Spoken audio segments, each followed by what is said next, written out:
ফেরাউন আসলে কেমন ছিল। ফেরাউন কেমন ছিল, ফেরাউনের আচরণ। সর্বপ্রথম যেটি বলতে চাই, ফেরাউন ছিল হচ্ছে অহংকারী ও স্বৈরাচারী। অহংকারী এবং হচ্ছে স্বৈরাচারী, সে সবচেয়ে বেশি এই কাজটি করত। সূরা আল কসাস আয়াত নাম্বার 3 এবং 4, সূরা নাম্বার হচ্ছে 28, সূরার নাম হচ্ছে সূরা আল কাসাস। এখানে আল্লাহ তাআলা বলেন, নাতলু আলাইকা মিন নাবাই মূসা ওয়া ফিরআউনা বিল হাক্কি লিকাউমিন ইউমিনুন। আমরা আপনার নিকটে মূসা এবং ফিরআউনের বৃত্তান্ত সমূহ থেকে সত্য সহকারে বর্ণনা করব।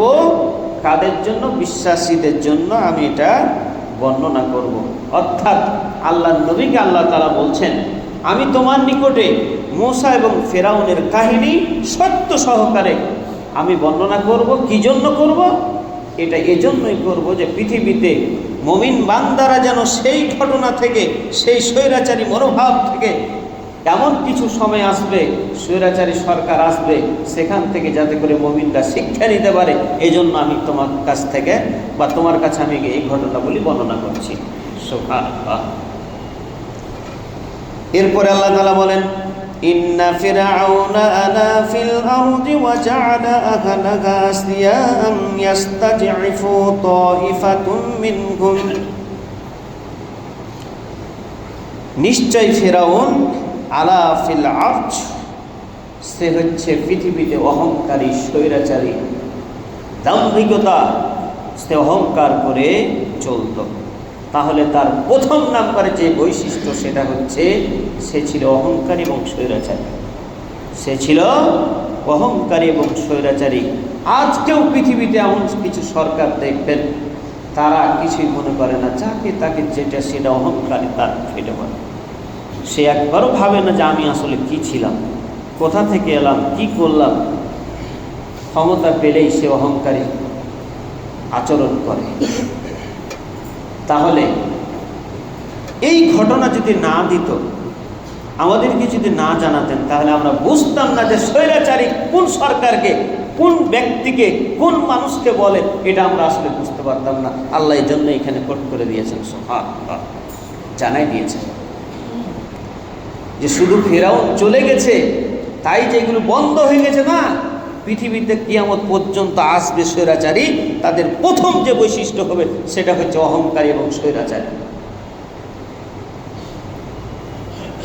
এটা গেল 1 নম্বর বৈশিষ্ট্য। দ্বিতীয় নম্বর হচ্ছে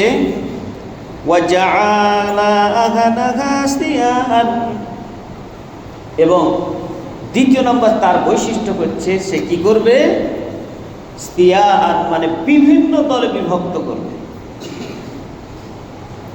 মানুষকে একত্র হতে দিবে না। সে সব সময় বিভিন্ন দলে, উপদলে বিভক্ত করে ছাড়বে। মানুষ যে এক জায়গাতে হবে, একত্রতা হবে, এটা সে চাইবে না। এটা হচ্ছে দ্বিতীয় বৈশিষ্ট্য। এমনকি ঘটনা এটাও রয়েছে, মুসা আলাইহিস সালামের যুগে তারা পানির জন্য হাহাকার করছে, পানি বেগর জীবন একেবারে চলে যাবে, এরপরও সেই সমাজে তারা একত্র হতে পারে না। অন্য জায়গাতে সেই কথাটি আল্লাহ তাআলা বলছেন, মুসার হাতে ছিল একটা লাঠি, সেই লাঠিতে একটা পাথরে যখন বাড়ি মারলেন, বাড়ি মারার সাথে সাথে সেই পাথর চূর্ণ বিচূর্ণ হয়ে 12টা ঝর্ণা হলো, 1টা 2টা না, 12টা ঝর্ণা। পানির জন্য হাহাকার, পানির জন্য জীবন চলে যাচ্ছে, এরপরও তারা এক হতে পারে না। আল্লাহ তাআলা সেই কথাটাই বলে দিচ্ছেন, ওয়া জাআলা আহলাহা সিয়াআন। সিয়াআন মানে হচ্ছে বিভিন্ন দল, উপদলে বিভক্ত তারা থাকে। ঠিক তাই করেছিল। আজকে গোটা বিশ্বের দিকে, পৃথিবীর দিকে তাকান, দলের অভাব নেই। বাংলাদেশেও দলের অভাব নেই।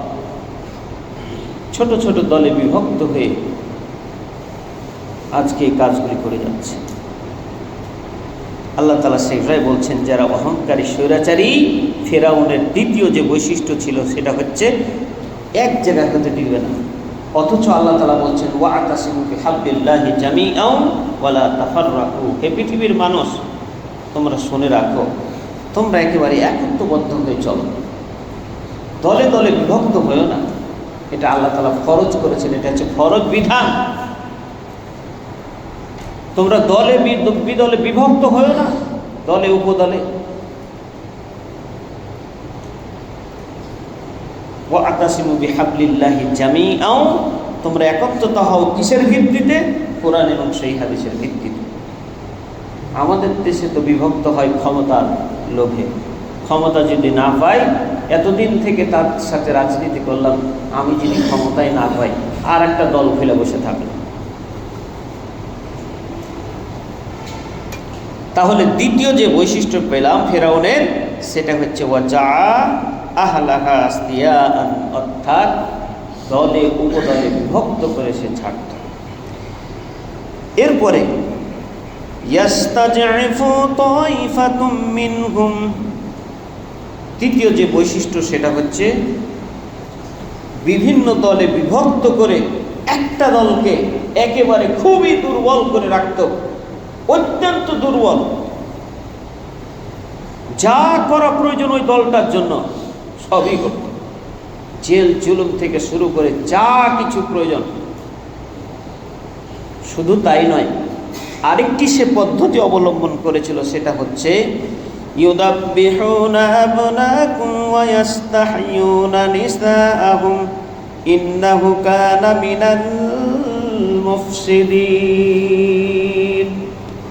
এরপরে হলো সে ওই দলটাকে সবচাইতে দুর্বল একেবারে করে দেওয়ার জন্য যে আরেকটা পদ্ধতি নিয়েছিল, সেটা হচ্ছে যারা ছেলে সন্তান যুবক শ্রেণী তাদেরকে একেবারে হত্যা করে দিত, তাদেরকে হত্যা করে দিত। আর মেয়ে যারা জন্মগ্রহণ করত তাদেরকে হচ্ছে রেখে দিত। এরপরে আরেকটি তার বৈশিষ্ট্য হচ্ছে ইন্নাহু কানা মিনাল মুফসিদিন। এই হলো সবচাইতে স্বৈরাচারী, এই হলো সবচাইতে খারাপ বদ। আল্লাহ তাআলা এটা বলে দিচ্ছেন, এই হলো অশান্তি সৃষ্টিকারী, এই হলো সন্ত্রাস সৃষ্টিকারী, আল্লাহ তাআলা বলে দিচ্ছেন। তাহলে এই বৈশিষ্ট্যগুলি যাদের ভিতরে থাকবে তারাই হচ্ছে স্বৈরাচারী, তারাই হচ্ছে ফেরাউনের আচরণ বহন করে।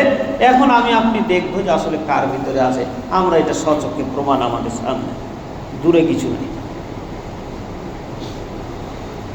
এটা হচ্ছে সূরা আল কাসাস আয়াত নাম্বার 3 এবং 4 নম্বর আয়াতে এইখানে সেই কথাটি মহান আল্লাহ তাআলা উল্লেখ করেছেন। মূসা আলাইহিস সালামের ঘটনা আমরা অনেকেই জানি। মহান আল্লাহ তাআলা সেই যুগে লক্ষ লক্ষ, প্রায় 90 লক্ষ, একটু পরিসংখ্যানে দেখলাম, প্রায় 90 লক্ষ শিশুকে তারা হত্যা করেছেন। কম নয়, চারটিখানি ব্যাপার। সুবহান, কি নির্যাতন না চালাচ্ছে।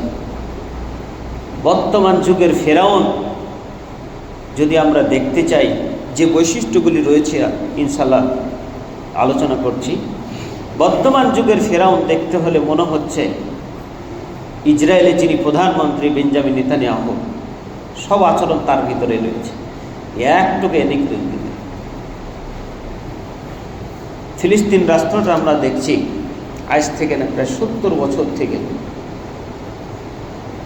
যখনই যুবক শ্রেণী গড়ে ওঠে ঠিক তখনই যে কোনো একটা অজুহাতে কীভাবে মারছে আমরা দেখছি। আর গত 3 বছর থেকে তো চলছে, লক্ষ লক্ষ মানুষকে তারা হত্যা করে।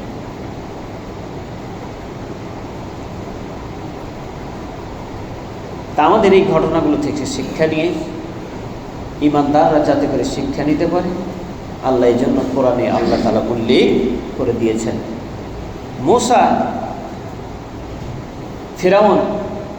ফেরাউনের আসলে এটা হচ্ছে একটা নাম নয়, ব্যক্তির নাম নয়।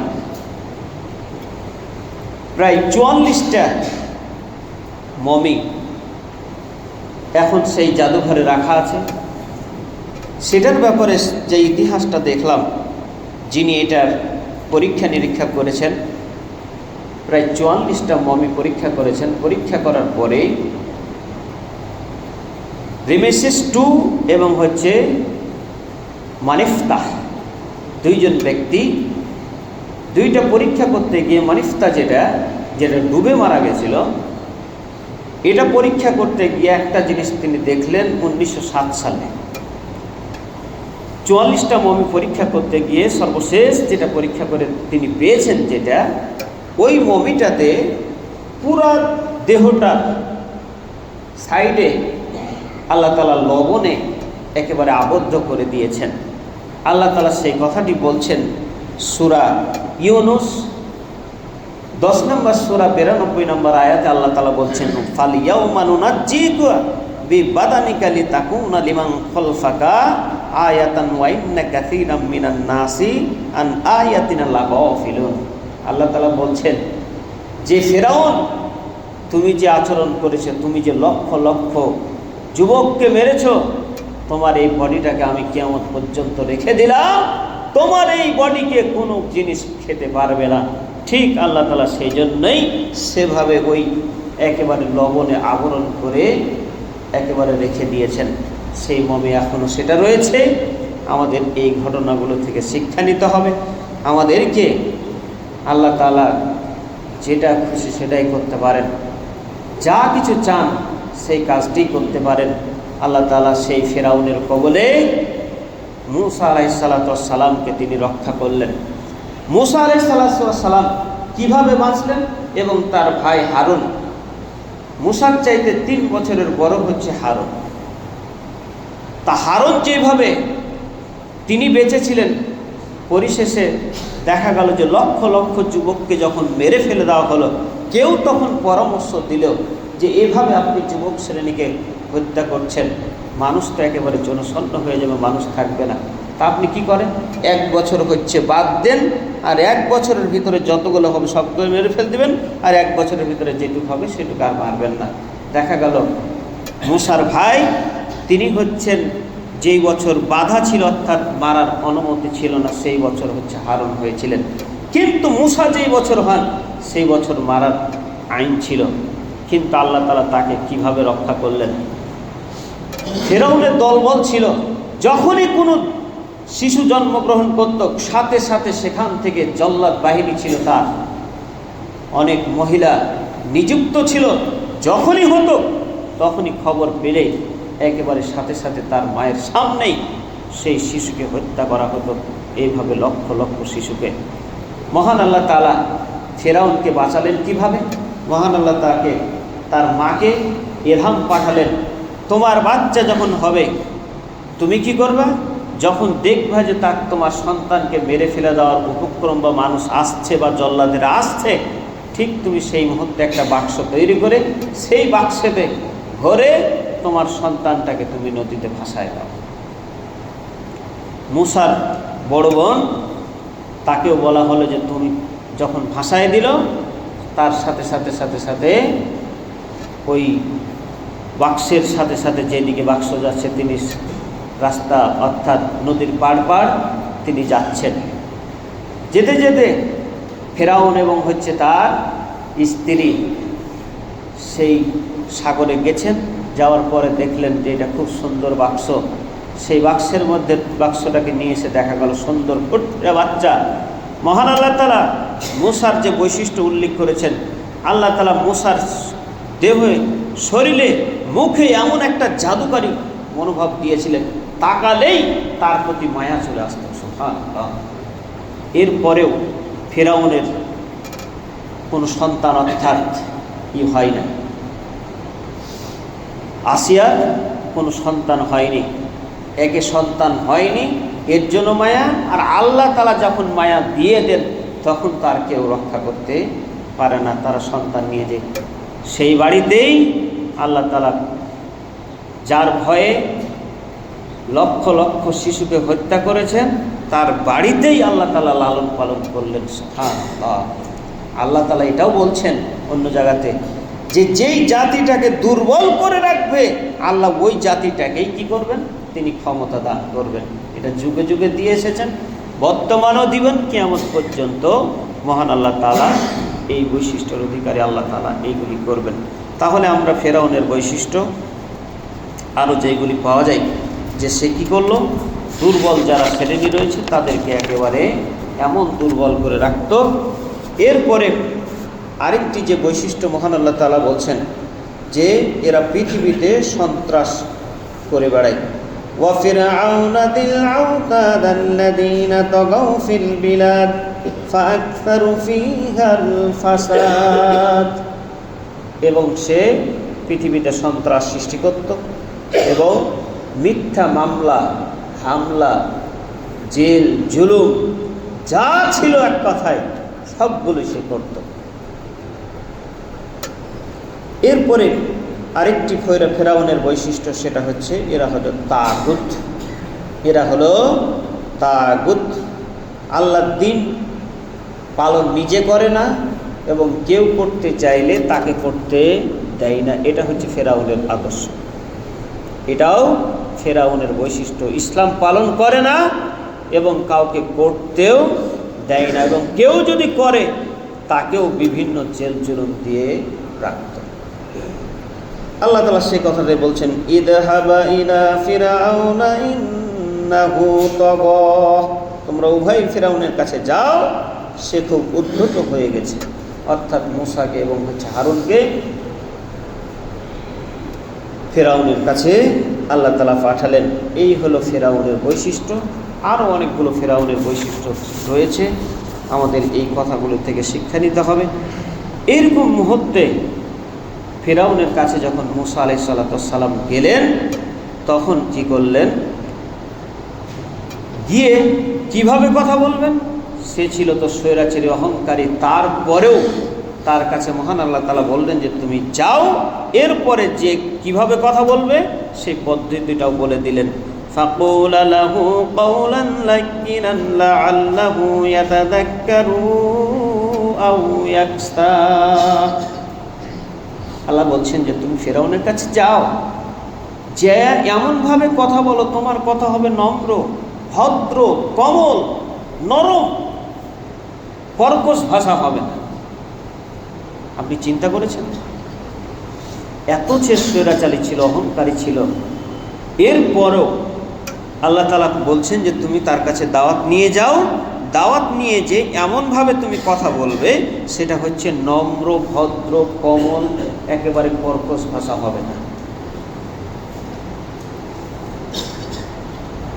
এরপরে বলছেন ইয়াতাযাক্কারু আও ইয়াকসা। তুমি যদি যাও, হয় তোমার উপদেশ গ্রহণ করে নিবে, আর না তো তার অন্তরের ভিতরে একটু ভয় আসবেই। আল্লাহ এটা বলে দিচ্ছেন। এটা হচ্ছে সূরা আত-তাহা আয়াত নাম্বার হচ্ছে 44-এ সেই কথাটি রয়েছে। এরপরে মহান আল্লাহ তাআলা তার নবীকে যে কথাটি বলে দিচ্ছেন, ফাবিমা রাহমাতিম মিনাল্লাহি লিনতা লাহুম ওয়ালাউ কুনতা ফাদ্দান গলিযাল কলবি লানফাদ্দু মিন হাওলিকা। সূরা আলে ইমরান আয়াত নাম্বার হচ্ছে 159। আল্লাহ তাআলা আল্লাহর নবীকে বলছেন তুমি যখন দাওয়াত নিয়ে যাবে তখন ফাবিমা রাহমাতিম মিনাল্লাহি, মহান আল্লাহর রহমতেই আপনি তাদের কাছে কোমল হৃদয় হয়েছেন। পক্ষান্তরে যদি আপনি কি করতেন, কুনতা ফাজ্জান গলিজাল কলবি, তুমি যদি কঠিন হতে, শক্ত হতে, তাহলে লানফাদ্দু মিন হাওলিকা, তাহলে তোমার আশেপাশে কাউকে পেতে না।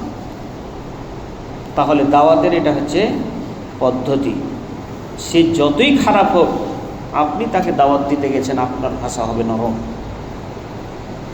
আপনি তাকে সুন্দরভাবে কথা বলবেন, সুন্দরভাবে যেটুকু কথা মানবে, জোর করে মানবে না, কঠিন হৃদয় মানবে না। আল্লাহ তাআলা এটা বলে দিচ্ছেন, পদ্ধতি বলে দিচ্ছেন। আমি আপনি হলে আমার সাথে এরকম খারাপ আচরণ করেছে আর আমি তার সাথে ভালো আচরণ করব না, কোশ্চিনকালে এরকম আচরণ আমি করব না। এরপরে এটা গেল 1 নম্বর বৈশিষ্ট্য। তাহলে আপনি যখন কারো কাছে যাবেন তখন আপনার ভাষা হবে নরম, কোমল, সুন্দর, নরম ভাষায় তার সাথে কথা বলতে হবে।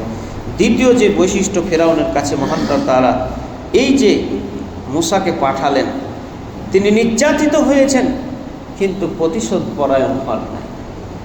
এত নির্যাতন, যেই দিন ফেরাউন ডুবে মারা যায় সেই দিন পিছন থেকে তাড়া করেছেন, সামনে সাগর, কোনো রাস্তা নাই, পিছন দিকে গেলে ফেরাউনেরও ধরে ফেলবে, সামনে হচ্ছে মহাসাগর যেখানে জীবন চলে যাওয়ার উপরে। এরপরেও তার সাথীরা বলছেন যে আমরা ধরা খেয়ে গেছি। আল্লাহর নবীর কি ভরসা, তিনি বলছেন কাল্লা, কখনো নয়, আল্লাহ আমাকে পথ দেখাবে। আল্লাহ তখন ওহী করলেন, তোমার হাতে যেটা আছে সেটার বাড়ি দাও একটা লাঠি, ঠিক রাস্তা হয়ে যাবে। আল্লাহ তাআলার রাস্তা করে দিলেন। তিনি ইচ্ছা করলে ফেরেশতার কাছে, আল্লাহর কাছে যদি সহযোগিতা চাইতেন, তাদেরকে একেবারে সমূলে শেষ করে দিতেন, কিন্তু আল্লাহর কাছে চান। আল্লাহ কি করবেন? আল্লাহ, আমি আল্লাহর বান্দা, আল্লাহ আমাকে রক্ষা করবেন। এই ছিল তাদের অগাধ বিশ্বাস। তাহলে দ্বিতীয় নাম্বার হচ্ছে তারা নির্যাতিত হয়েছেন কিন্তু কখনো প্রতিশোধ করার হন নাই। আমাদের এত মন ছোট, এত দুর্বল যে কেউ যদি আমার সাথে খারাপ আচরণ করে, আমি ঠিক তার চাইতে আর একটু বেশি দেওয়ার চেষ্টা করি। অন্য জিনিস হলে কম দিই, কিন্তু রাগ বা ক্ষোভ বা রাগারাগি মানামানি আমরা তার চাইতে বেশি দেওয়ার চেষ্টা করি। এই দিকে আমরা খুবই ভালো। তো মূসা আলাইহিস সালাম আমাদেরকে এটা শিক্ষা দিচ্ছেন যে তোমরা, ফেরাউন ছিল অহংকারী, স্বৈরাচারী, এরপর আমি, আল্লাহ তাআলা আমাকে বলে দিচ্ছেন যে আমি যখন তার কাছে গেছি আমি প্রতিশোধ পরায়ণ করি। এটা গেল দ্বিতীয় বৈশিষ্ট্য। তৃতীয় বৈশিষ্ট্য সেটা হচ্ছে হসনুত তাওয়াক্কুল আলাল্লাহ, সব সময় আল্লাহর প্রতি ভরসা। এত বিপদের মুহূর্তে তারপরেও তিনি কি করেছেন? একেবারে অগাধ বিশ্বাস। আল্লাহ বলছেন ক্বালা কাল্লা ইন্না মাই রব্বি সায়াহদিন। এটা হচ্ছে সূরা শুআরা আয়াত নাম্বার 62, এখানে সেই কথাটি রয়েছে। চতুর্থ নাম্বার বৈশিষ্ট্য, এরা নিজেদের প্রজ্ঞা ও জ্ঞান নিয়ে গর্ব ও অহংকার করে না।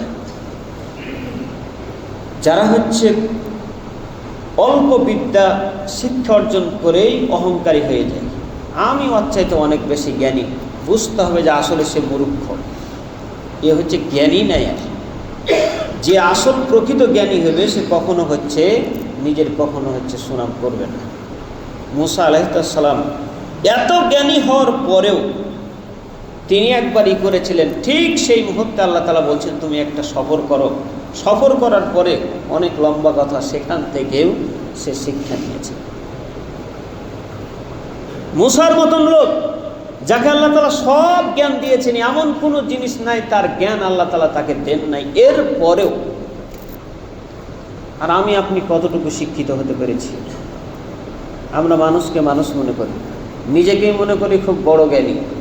কেউ যদি কোনো কথা বলতে যায় যে এটা হচ্ছে হাদিসে নাই, তুমি খুব বেশি বুঝো আমার চেয়ে। এই জন্য আমাদের উচিত এই বৈশিষ্ট্যগুলি অর্জন করা। কারণ ফেরাউন এবং মূসার যে বৈশিষ্ট্যগুলি, এগুলি আমাদের জানা উচিত। জেনে এখান থেকে কিভাবে আমাদেরকে রেহাই পেতে হবে, কিভাবে উদ্ধার হতে হবে, এই পদ্ধতিগুলো জানা হচ্ছে দরকার। এই জন্য যুগে যুগে আল্লাহ তাআলা, ফেরাউন এসেছে, অনেক স্বৈরাচারী সরকার আসবে। আল্লাহ তাআলা যেভাবে মূসা আলাইহিস সালামকে ফেরাউনের ঘরেই লালিত পালিত করেছেন, আমরাও আল্লাহর কাছে আজকের এই আলোচনা থেকে আমরা এটাই শিক্ষা নিব। ফিলিস্তিন রাষ্ট্রটাকে মহান আল্লাহ তাআলা তোমার গায়েবী শক্তি দিয়ে ফেরাউনের ঘরে যেমন মূসাকে লালন পালন করেছেন, আল্লাহ হয়তোবা তোমার কাছে ফরিয়াদ করি ইসরায়েলের দেশেও এরকম একজন তৈরি করে দিয়ে তাদের দেশে হচ্ছে মেরে আল্লাহ যেন সেই শান্তি শৃঙ্খলা ফিরে আসে। আল্লাহ সেই তৌফিক তিনি আমাদেরকে দান করুন। আমরা সবাই বলি আল্লাহুম্মা আমিন।